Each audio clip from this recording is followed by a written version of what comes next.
Баршаңызға сәлем. Бүгін сіздермен осындай өте дәмді сүзбеден жасалатын пирог дайындайтын боламыз. Зебра пирогына қарағанда өте жеңіл дайындалады, әрі дәмді болады. Ол үшін бізге жұмыртқа, шекер, електен өткізілген ұн, сұйық май, какао және қопсытқыш қажет болады. Ең алдымен жұмыртқа менен шекерімізді жақсылап араластырып аламыз.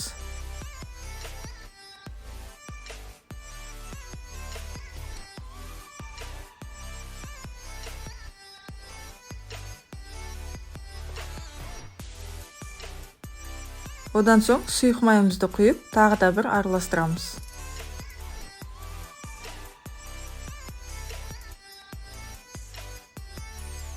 Електен өткізілген ұнымызға қопсытқышымызды, какаомызды қосып, жұмыртқалы массамызға салып араластырамыз.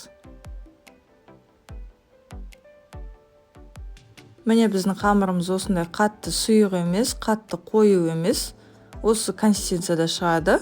Ендігі кезек сүзбелі салмаға кірісетін боламыз. Енді сүзбелі салмасына кірісеміз.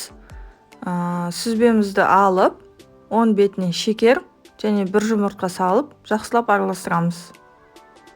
Егер сүзбелеріңіз өте ірі көлемде болатын болса, блендермен езіп алсаңыздар болады, немесе ситадан өткізіп майдалап алуға да болады.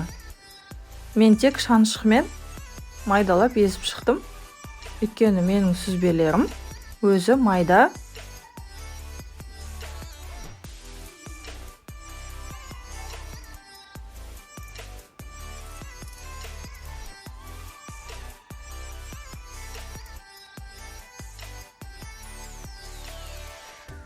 Міне біздің қамырымыз да, салмамыз да дайын болды. Пешімізді қыздырып құямыз. Пергамент қағазына біркелкі етіп орналастырып шығамыз. Алдымен қамырын, одан соң сүзбесін. Видеода көрсетілгендей етіп салып шығамыз. Сүзбемізді кондитерлік қапшыққа салуға болады. Менде үйде болмаған соң, кәдімгі пакетке салып, осылай жолақшалар жасап, сүзбелерімді орналастырып шықтым.